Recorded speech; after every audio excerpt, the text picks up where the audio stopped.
Hello there guys, and welcome back to Rebuilding Histon, and today it's the final game of the season, and it's a massive one considering what's happened in the league since you were last with us. Let's actually go through what happened. Sorry, I pressed the wrong button there. I went to the wrong matches.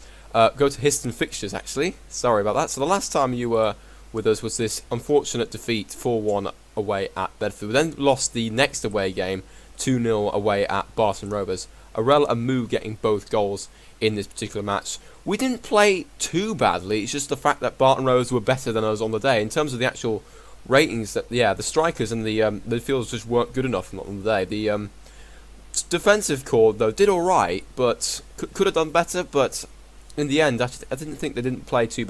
I don't think they played badly. It's just that Barton Rovers took the chances when they came around, and they kind of dominated us in terms of the overall stats in the end. So we ended up losing that game, and unfortunately that actually cost us the league lead at that particular moment.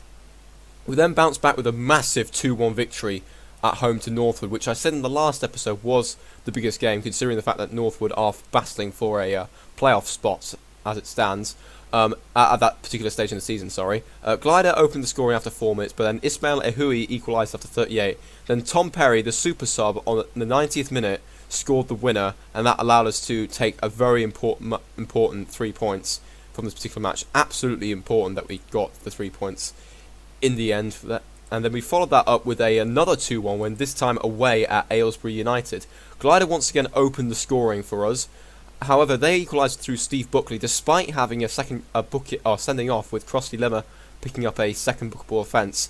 Based off the stats, you're probably thinking, "Oh, we're going to lose. We'll probably be lucky to get a draw out of this." However, Callum Frew scored an absolute belter. As you can see here, from the right-hand side to Harper, Frew just takes a shot from outside the box, and it goes into the left-hand corner of the net.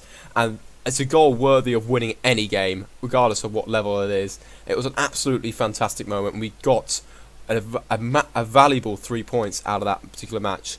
And we actually had the opportunity to wrap up the league, because we actually moved up back to the top of the league because of that after that particular game, when Bedford and Farnborough both messed up in their matches. However, our chances of wrapping up the league were kind of dented with this poor result in the end. We were 1-0 down to start with through Lavelle Moore, who scored for Kidlington. We then went 2-1 up thanks to Aidan Glider scoring 2 goals. However, the game changed when Matt Murphy was sent off 1 minute later for his second bookable offence, and it looked as if we're gonna win. But then Ravin Shamsi equalised after 61 minutes. I thought a draw's not too bad, considering the fact that Farnborough, I think at the time as well, were drawing in their match. However, a last-minute goal from Joe Lamb resulted in us losing the game, and in the end, instead of us matching Farnborough actually gained a point on us, and that's left the league looking very, very interesting as we head into the final game of the season. As you can see, it's 2 points separating the top 3 right now, with us ahead of Farnborough by 1 point, and then Bedford just behind them on 78 points. In terms of the goal difference, Farnborough have the advantage, so if they somehow better our result, then they will go ahead of us regardless. If we lose and they draw, they will go ahead of us. In terms of Bedford, though, if Bedford draw level with us, their goal difference isn't as good as us, unless they score. There's a 6-goal swing somewhere, and they'll have to win, and we'd have to draw in order for us to go level. So, in terms of the actual parameters, if we win our last game, which is away at Royston, as you can see on this side here, we go up. But everything's all out of place if Farnborough better our results. So if we get a draw, or if we lose, and Farnborough either get a draw or win, we are back into the playoff zone. The same with Bedford. However, Bedford can't draw level with us because of our better goal difference. So the only way Bedford can win is if Farnborough mess up and we mess up as well, and Bedford, I think, win their match, because if they win the match, they'll go up to 81 points. So Bedford have to win if they've got any chance of actually taking the league title here. They're away at Fleet at the moment, who are mathematically safe, as you can see right there, 4 points clear of the relegation spot. And Farnborough are at home to AFC Kempston. Yes, it's a home game, but AFC Kempston have just recently secured their playoff spot and looking to try and leapfrog Ashford Middlesex, who are just 2 points ahead of them. And yes, they would still be a slight disadvantage when it comes to the actual games itself in the terms of the playoffs, because they have to play one of the top 3 here. But I think that will just give them a little bit more of a morale boost if they do win that match. So without further ado, let us get into the game here. The last time we played Royston, they did beat us in the home tie. I think we lost 3-1 in the end. Yeah, that was a pretty bad result from what I recall. We've got to play much better this time around, though. Otherwise, we're going to be dropping into the playoff spots. Yeah, unfortunately, Matt Murphy is out suspended, and also Ryan Williams is injured. So we're gonna have to go with Tom Perry in the striking role alongside Glider, and Alfie Davidson, who was a guy that I mentioned last time in the youth intake. He's actually going to be making another start. He's played a couple of games already. He's done all right so far for a 16-year-old. So I'm hoping he doesn't crack under the pressure. We're going to actually I'm trying to think what I should do with Matty Harper. Should I put him on left back? Oops, I'm completely messing up with the formation at the moment. I'm going to put Matty Harper at left back. Actually, no, I'm going to take Matty Harper off. I'm going to bring on Patrick Bexfield. See how good he is in that particular game. Put Matty Harper on the bench if we need him. Steve Reed, Tommy Soakland, and we're going to bring on Max York because he's a defensive midfielder and defender that you can play as. And then we've got the 2 attacking midfielders. Yes, we don't have a striker, but we're just going to have to deal with that in the end, and we'll just have to see what happens. So, without further ado, let us begin the game, hoping we can avenge what happened the last time we played against Royston. As I mentioned before, we are favourites of this game, but favourites go out the window with this particular match. We've actually got a mini press conference here. Go for that.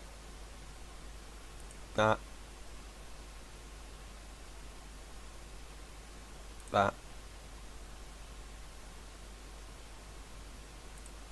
For that. Let's fingers crossed. Let's get this done. Bridges is a name I do recognise. I think he actually had a pretty good game against us the last time we played. I'm going to close him down, obviously, and I'm going to close down their left midfielder and their right midfielder because that's necessary. And we will get on with this game. Come on, team. Let's get motivated. Let's get out there and let's get the positive result that we need without putting ourselves under too much pressure. And let's go, Histon. Let's wrap this up now, and let's not have a painful, heart-aching loss here where we lose the league on the last day of the season. We're also going to keep an eye on what's happening elsewhere. It looks like they're currently both drawing at the moment because everything has stayed as it is. Fleet are actually 2-0 up against Bedford here, so that's quite handy at the moment. Clearance by Harding. We can't lose, though, if Farnborough are drawing, so we need to somehow win the ball back here because it looks like it could be a highlight for Royston. Here's Bradshaw to their centre midfielder. I don't know how to pronounce that name. I'm sorry. They've got a bit of possession here, which is not very good here. Can we win the ball back, please? Bradshaw. There's a bit of space here, and there's Frendo. Win the ball here. Has a chance. Dawson back to Ishukru, I think, and Bridges is coming through here, and Corro has made a fantastic save. That was really important that ball didn't go in the back of the net. The corner comes in, and we've cleared it away only as far as Carfemi, who's their left back, who's just shot the ball over the bar, and they've had their first clear-cut chance of the game, which was that save that Conroy Owen made. 30 minutes in, we might have to change something up here. Here's Carrillo on this left-hand side, up to Frew. To May on the left-hand side. It's closed down by 2 players. Frew out to Glider. Possible chance here for us. Here's Perry. He's gone past the defender, and it's saved by Welch. That's our first clear-cut chance of the game. So, even Stevens at the moment in terms of the clear-cut chances. They've had one more shot than us, but it's all down to clear-cut chances. Here's Michaelias. Crosses it back to Perry, but Welsh makes another good save, and it's gone out for another corner. Is that gone down as a clear-cut chance? It doesn't look like it has. Either the game has not registered that shot or something like that. So, let's get back up into this, and that's the end of the highlight, actually. For some reason that didn't register as a shot, which was interesting. Alright, heading towards half time. Looks like Farnborough are still drawing at the moment, so everything is staying as it is with Bedford losing to Fleet. Let's get motivation. This is the last half, hopefully of football of the season. We've just got to keep our heads on the ground, sorry, I can't speak today. Stay switched on. Don't make any silly mistakes, and hopefully we can get the break that we need with the goal, and that will put our hearts a little bit more ease, because Farnborough could easily score here and go ahead of us in the league as we move up towards their goal, but it's cleared away by their defenders. Ball was out towards May, but that's the end of the highlight. It looks like that was just the intro to the actual half itself. Oh, Bedford have actually pulled one back. Lee Roach has made it 2-1, but that's not going to make a difference as it stands. Coming up towards the 65th, 70th minute now. And Farnborough actually 1-0 down, I just saw there. So at the moment, we are currently going to be on course to win the league by a point, or maybe actually 2 points because Farnborough are losing. We are going to take off Alfie Davidson, I think, for Max York. And in terms of what else we could do, I might just stay it as it is, but I could take Labros Michaelidis off and bring on Justin May. I might put I'll take Michaelidis off and put Stephen Reed on and see what actually happens there. Farnborough are actually losing, as you can see there, so that now they're 2 points behind us. So they now need to score 2 goals in the last 17 or 15 minutes now. With 10 to go here, we've got a real chance here. It's the title is coming closer and closer as the minutes progress.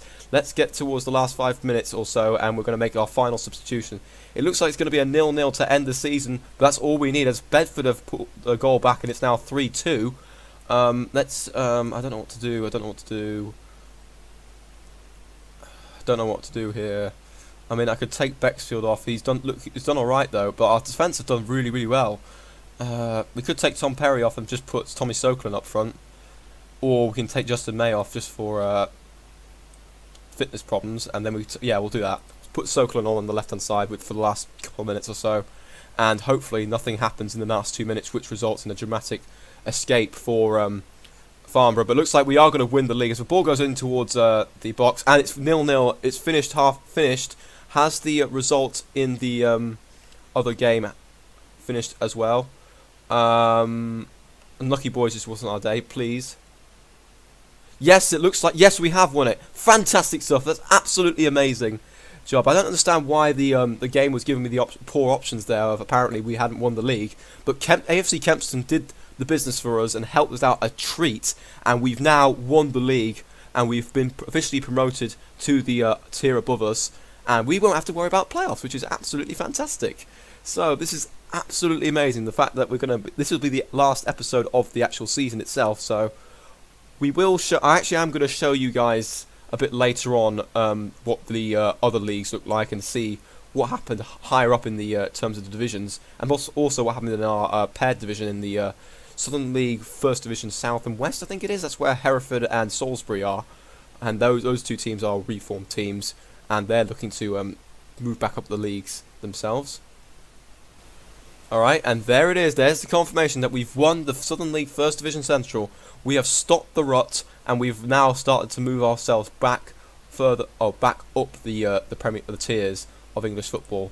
Crowd of 136 witnesses winning the league, which was absolutely fantastic. Board has set initial budgets of £2,700 per week.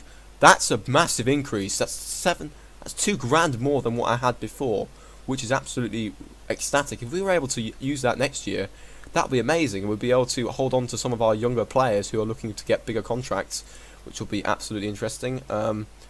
Barnsley brings joy to Histon, fantastic stuff, and the board confidence has gone up dramatically because we've won the league itself. Absolutely amazing stuff, guys. We've done fantastically well to do this in our first season, get promoted, despite the board cookies not predicting us to go up. We were expected to go into the playoffs, I think, and the board expects us to finish in the top half of the table. So we've overachieved quite dramatically here, but hopefully that's going to allow us to push on and be competitive in the next tier above us. And we've got to make some really shrewd bargain signings if we want to stay competitive and be able to then challenge in the next tier as well. So in terms of the stats, let's just have a quick look of the overall players. Top goal scorer was Aidan Glider with 43 goals in 44 appearances, pretty much a goal per game for him. Tom Perry with 16 goals, Ryan Williams with 11, and he was the last player in double-digit goals.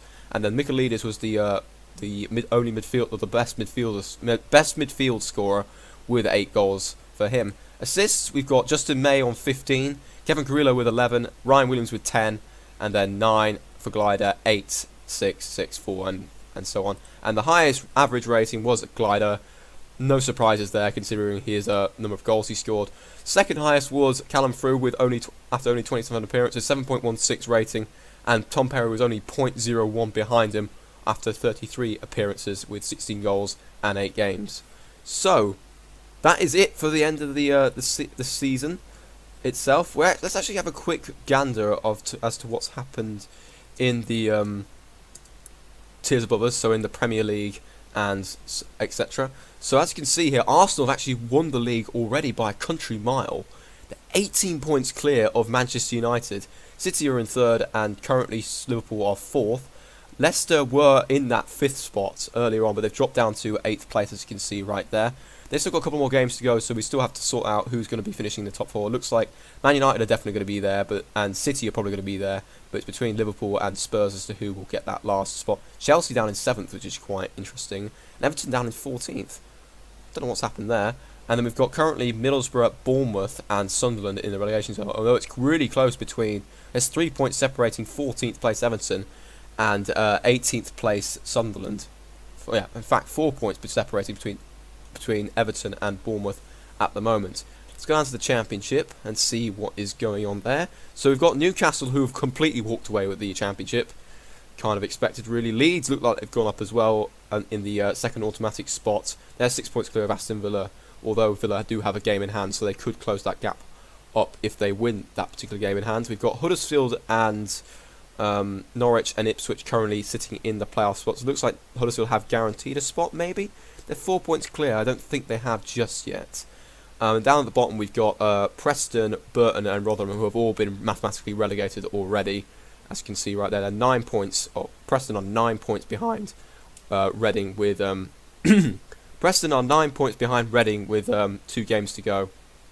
If you're now going down to League One, we've got Sheffield United winning the... Well, just about to win the league. They've been promoted, and as have Charlton. It's just a 2-point gap between those two at the top, and whoever gets the better result will probably win the league. It looks like Sheffield United have the better goal scoring goal difference ratio. Our affiliate club Posh are currently sitting in 4th place. Port Vale actually in 3rd. That's a fantastic result for them, and Bolton all the way down in 6th. That's quite surprising to see them all the way down there. And Scunthorpe, the team that's currently in the second spot in real life, are currently sitting down in 14th. We've got Southend, Wimbledon, Oldham and Bristol Rovers. Bristol Rovers and Oldham have already gone down, but it's a real fight between quite a few teams here, between Fleetwood, Chesterfield, Southend and AFC Wimbledon as to who's going to take those final 2 relegation spots. If we move on now to League 2, we've got Leyton Orient, Luton and Crewe all battling out for winning. Looks like they've all got the automatic promotion spots already. Yeah, they're 7 points clear of 4th place Blackpool, so it's really a 3-way fight for the league title. We've got Blackpool, Carlisle, Wickham and Yeovil currently sitting in the playoff spot, and it's really a fight between Yeovil and Barnet as to who gets that final spot, although Doncaster and Portsmouth might have something to say about it a bit later on. They're only 4 points off the back of the Yeovil, but they need some results to go their way. Another affiliate club, Cambridge United, currently sitting in 18th. Bit disappointing considering what they're doing in real life, and Plymouth is the biggest disappointment at the moment, all the way down in 23rd place, despite being 2nd in the league in real life, and also taking Liverpool to a replay in the FA Cup 3rd round. And Mansfield have been well and truly relegated, 7 points behind with 2 games to play. On to the National League itself. This is the top tier of the non-league level. We've got Forest Green just ahead of Lincoln and Aldershot, so that's a real scrap to see who's going to win the league there between those 3 teams. We've got Barrow and Eastleigh currently sitting in the playoff spots. Barrow have got a playoff spot guaranteed, but it's between Eastleigh and Chester and possibly York as well because of their goal difference, but it's really realistic between Eastleigh and Chester, unless it's a 5-goal swing, and York will be able to nip in there and try and steal that final playoff spot. And at the bottom we've got Bromley, Maidstone, Torquay and Solihull Moors. Torquay and Maidstone and Bromley have already been relegated. It's a fight between Macclesfield, Boreham Wood and Solihull Moors as to who gets that last relegation spot. Solihull Moors will probably need some results to go in their favour if they're going to stay up because of their inferior goal difference. If we now go on to National League North, FC Halifax are actually tied up with at the top of the league. Actually, I think have they finished the season yet? No, they haven't finished the season. They've got one more game yet, but they're tied up with AFC Fylde on 78 points, 6 to goal difference, and we've got Kidderminster just 1 point behind them. So it's again another real scrap to fight who's going to win the National League North. There, we've got Bradford and Salford currently sitting in the playoff spot, but Harrogate and Boston United might have a chance of getting into those playoff spots depending on what happens in the final games of the season. And down at the bottom we've got the 3 teams already relegated. Gainsborough, unfortunately for the Lujo's team, Gainsborough getting relegated quite considerably, 17 points back on Brackley. Stalybridge, Celtic and Bradford Park Avenue all going down. FC United finishing in 11th if any of you guys are interested in that. And then down to National League South. I don't really know much about this league as I've mentioned before, but I do know who Ebbsfleet are and Whitehawk and Bath City as well. Maidenhead looks like they're 3 points clear of Chelmsford with Ebbsfleet, Eastbourne Borough and Welling in the playoff spots. Dartford might have a shout of getting into the playoffs if they can get a bit of luck if Welling lose their game and Dartford win.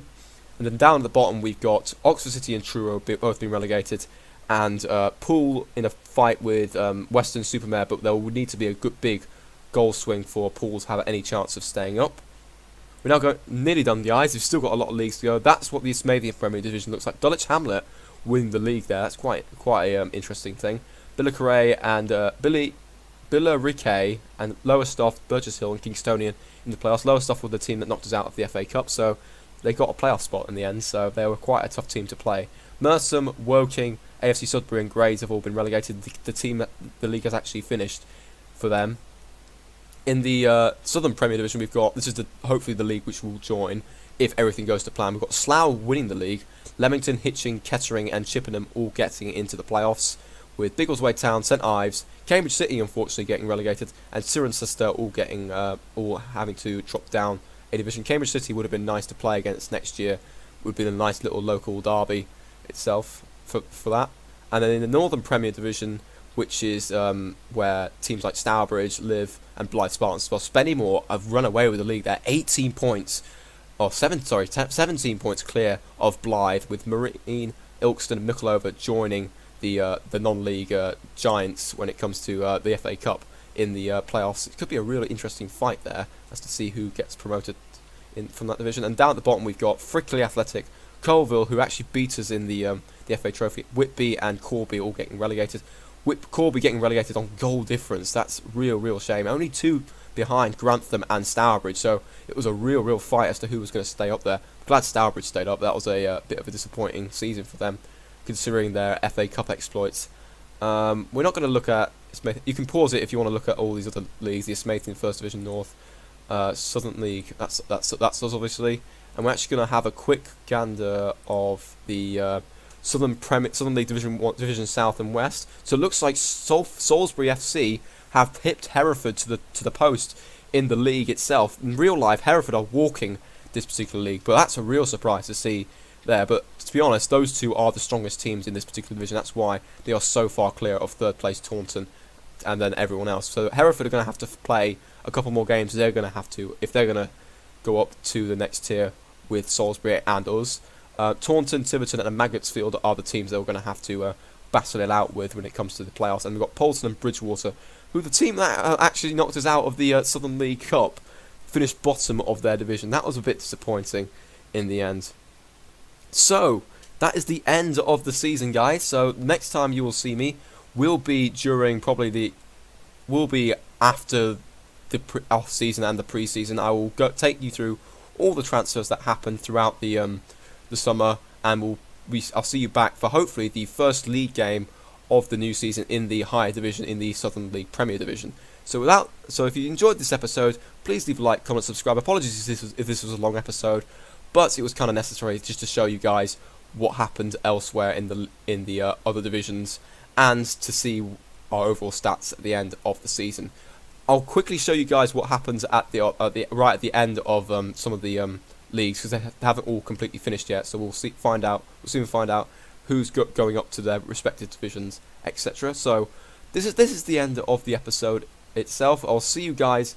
Hopefully, I'll see you guys in the next episode, which will be the start of Season 2 in the Southern League Premier Division. So until then, see you later.